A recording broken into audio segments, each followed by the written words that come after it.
Sí, a veure, nosaltres sempre partim de la participació en un festival que és d'Osona, concretament de Vic, que és el Festival Julius, i allà la premissa per participar és que sempre donen una temàtica. En aquest cas era un text d'una artista osonenca que es deia Aina Roca, però que ens va deixar i li vam voler retre un homenatge, i va fer un text que tenia una connotació molt d'empoderament de la dona. I vam dir, ostres, què fem? Com podem treballar, no, aquest tema? I vam dir, per què no anem a fer una mica de memòria històrica i busquem si hi havia algun cas al nostre poble o als pobles del voltant de cacera de bruixes. I llavors va ser aquí on vam buscar a través d'aquest atles interactiu que es pot trobar a la xarxa, que va fer Sapiens, en col·laboració amb, sembla que amb alguns professors de la Universitat de Barcelona, i vam trobar el cas d'Anna Ribas, que va ser una dona que va ser assenyalada primer pels veïns i jutjada com a bruixa.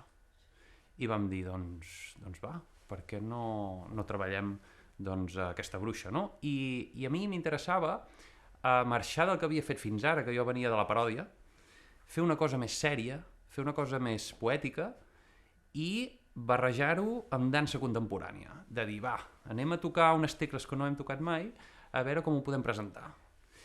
I en paral·lel, amb el meu equip tècnic, sobretot amb en Jordi Moreno, que va fer un treball d'investigació bastant interessant, doncs em va dir, ostres, per què no portem aquesta mena de violència que es feia envers les dones a aquella època a la realitat, no? I em va dir, ho portem a l'àmbit acadèmic? I vam dir, doncs i tant que sí, perquè estan passant coses. El finançament està molt bé que em demanis això perquè diguéssim que el cost d'aquest curtmetratge és molt, molt, molt baix. Som un equip que treballem per amor a l'art, que ens agrada tractar les coses amb carinyo, però tot i així, com que es tractava un cas de memòria històrica de Sant Pere de Torelló, doncs vaig anar a picar a la porta de l'Ajuntament i els hi vaig demanar i bueno, van dir, ostres, ens interessa molt aquest tema, intentarem ajudar-te com sigui, i llavors doncs, em van donar una mica de suport econòmic. Sí, totalment d'acord. Hi ha tot el que és les notes de veu, on hi ha dues persones que hi posen veu. El que hi posa veu és interessant perquè era professor de català, precisament. I a dins d'aquest curtmetratge doncs, es parla d'aquesta figura que és professor de català però de la universitat. En aquest cas no era de la universitat, però també portava molt la part escènica, perquè havia estat un company meu de l'Escola d'Art de Vic, i llavors doncs, se li donava bastant bé. I té una veu que vaig pensar, va, Pep, vine a donar-me un cop de mà, i va dir, ostres, sí, aquesta història m'agrada, un cop li havia passat el guió, i va dir, doncs va, sí.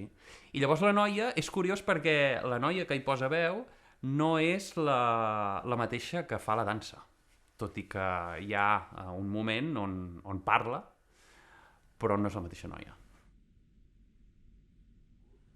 Sí, està agradant força, ens estan dient que és sorprenent, no? Que no s'esperen que acabi d'aquesta manera, perquè al principi sembla que no s'entengui gaire què passa, que és com una història fosca però no s'acaba d'entendre el què, i al final doncs, tot arriba a una conclusió. Llavors, també és el primer cop que l'envio a bastants festivals, i un dels festivals importants que el van agafar és el Festival de Màlaga, dins la secció Afirmando los derechos de las mujeres. I llavors, doncs això, està voltant bastant, la veritat. Però tampoc ens ho esperàvem gaire. És a dir, nosaltres hem volgut fer com una història cuidada, feta a foc lent i amb carinyo. Sí, jo sóc professor en l'àmbit del disseny gràfic i de l'àmbit de disseny de videojocs. Dono classes a l'Escola d'Art de Vic i a més soc professor col·laborador en un màster de disseny de videojocs de la UOC. I clar, això marxa, no?, una mica de la meva àrea, però sempre he tingut molta afició en el món audiovisual, sempre m'ha agradat molt el llenguatge audiovisual en si, i a partir d'aquí fer una mica el que t'agrada, no? No ho fem per guanyar diners, no ho fem perquè volem viure d'això, no ho fem perquè ens contracti una gran productora, ho fem perquè ens agrada. Sí, això és algo que sempre hi he tingut bastant interès.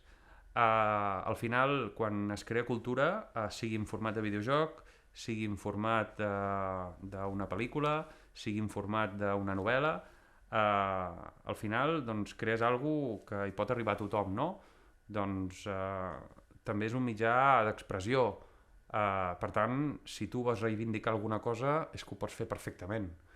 I ara que dius més el panorama indie, com que en el món dels videojocs, ara parlo, hi ha molts estudis indis muntats a partir de professionals que han estat en grans empreses, més acostumades a fer AAAs, que clar, estan fent coses també que considero molt cuidades. No només a nivell artístic, sinó també a nivell de missatges. Ostres, no fa pas gaire, a Barcelona hi va haver el gran estudi Nomada Studio, que va fer un joc que es diu Gris, que ha guanyat molts premis, sobretot pel nivell artístic, però també perquè, es vulgui o no, hi ha moltes capes, moltes lectures que es pot fer en aquest joc, i es tracten molts temes a dins. I llavors, crec que qualsevol mitjà d'aquests doncs, pot servir per reivindicar qualsevol cosa. I en aquest cas nosaltres, tornant a Anar Ribes, el que hem volgut doncs, ha set treure un drap brut que a vegades hi és a l'àmbit acadèmic. I és curiós que ho digui perquè jo soc professor, però el que em va agradar és que al cap d'uns mesos d'haver estrenat es va donar un cas a la Universitat Autònoma de Barcelona que no era de literatura catalana el professor, sinó de literatura castellana. Però era un cas molt semblant al que passa a Ribes. I per tant doncs, em vaig sentir com satisfet per haver fet alguna cosa que explicava doncs, alguns problemes que es donen avui en dia que a vegades doncs, queden més amagats. El coneixia, no hi havia vingut mai, ho haig de dir. Així és com fa molts anys que vaig a Sitges. Soc molt sitgero, jo. Ens ho agafem en temps, agafem un apartament, anem allà, un xou. Haig de dir que aquí no hi havia vingut mai, potser perquè és més tard, ja se m'acosten amb altres temes més acadèmics. El coneixia i la importància d'un festival d'aquests tipus, que és més de gènere, amb aquest curt, doncs al final tu pots utilitzar un gènere, però tu pots explicar el que vulguis.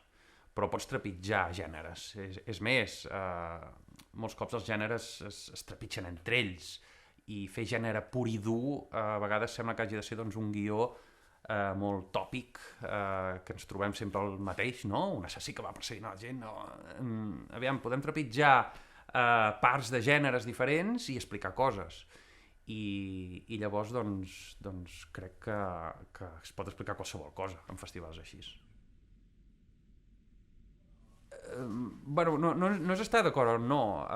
Jo entenc que una persona quan crea alguna cosa així ho pot fer anant a buscar doncs, un públic concret que sap que li agradarà aquest guió, aquest rerefons més intel·lectual, podríem dir, no? Més documentat, o pot ser que no. I jo també entenc que també ha d'existir el cinema, entre cometes, més tòpic o comercial, que s'acosta més cap a l'entreteniment. És que tot pot coexistir. Al final, què ens està demostrant serveis de streaming a la carta, que totes aquestes plataformes que hi ha, doncs que hi ha molts públics diferents. I al final tu pots crear una obra i dirigir-te doncs, un públic, un altre. I clar, i si tu vols viure d'això, doncs també has de viure segons el mercat. Però clar, en canvi, els que no volem viure d'això, els que fem perquè ens agrada, això ens és igual. Nosaltres fem el que ens ve de gust. I si ens ve de gust doncs, fer-ho com que s'acosta més cap a alguna més intel·lectual, alguna que hi has de pensar una mica més, alguna que té diferents lectures, doncs ho fem. I si volem fer una cosa més tòpica, normal, doncs també. No. Poden conviure perfectament, perquè és que no té res a veure l'experiència que una persona sent en una gran pantalla a l'streaming. És que és que no té res a veure. Una cosa és el dia a dia, que és streaming, el dia a dia és streaming, però és que, clar, jo no m'imagino en veure Oppenheimer a la tele de casa meu. És que no té res a veure. Ara dic Oppenheimer perquè la vaig disfrutar molt al cine, sobretot perquè el tema del so encara és molt difícil poder replicar un bon so a casa. Evidentment que pots comprar que si una barra, que si un equip 5.1 o un 7.1, però jo crec que no ho fa gaire gent, sincerament, com a molt una barra o alguna cosa amb algo de greus, però clar, és que vas al cine i és que és una meravella. No crec que mori. El que passa és que tot es transforma i tot ha de poder conviure.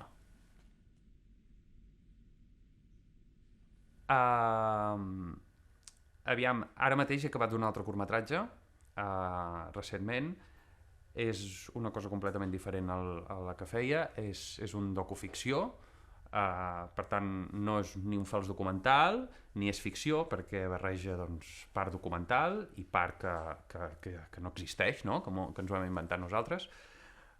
M'agrada perquè treballar amb altres gèneres o amb una obra completament diferent a l'anterior, això típic es diu, no? Si vols avançar has de fugir de la zona de confort. Jo tampoc m'ho agafo així, jo m'ho agafo més com una curiositat, no? De dir, anem a experimentar amb això altre. Per tant, ara mateix doncs, hem acabat aquest curtmetratge que el presentarem al proper Julius, que serà doncs, la primera setmana de desembre a Vic, i que la temàtica és l'exorcista, perquè aquest any suposo que la majoria de gent sap, fa 50 anys, no?, la pel·lícula. Per tant, doncs, és un leitmotiv important també tenir en compte. Però sempre pensant en curtmetratge, sempre, perquè és que un llargmetratge és una altra història. Jo sóc molt conscient. Jo també tinc un company de feina que ha fet un llargmetratge, ara no fa gaire, que és Stols, que està nominat als Gaudí, però és que ell ve del món professional. Ell combinava la feina de docència completament amb cinema publicitari i també doncs, de ficció, no? Però és que vol molta feina. Llavors vol no només feina, diners, temps, i temps vol dir que has de renunciar a altres coses. I no, ara estic en un punt que no, que com a molt es poden fer curtmetratges.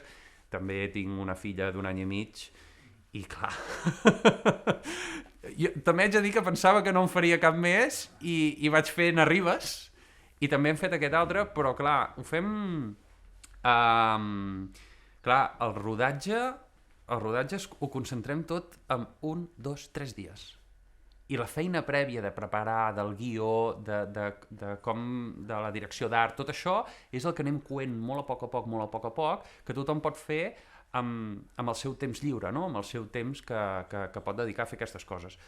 I en canvi el rodatge, que és una movida, no?, de logística, si ho reduïm molt, doncs llavors et permet anar fent projectes petits, però projectes grans és que no ho veig. Tot i que ahir vaig sentir l'entrevista no recordo el nom del director, de la Mesita del Comedor, no? Calle Casas. Això, Calle Casas, que em sembla que deia que el rodatge van ser 10 dies, no? Que això ho trobo excel·lent. És que, clar, la feina prèvia és la forta, i la feina de després també, també és molt important, el muntatge, el retoc de color, però sobretot la feina prèvia, que és allà on neix l'obra, no? Aquí és on es pot dedicar en temps a fer coses, però anar més enllà d'un curtmetratge ara mateix ni pensar-ho.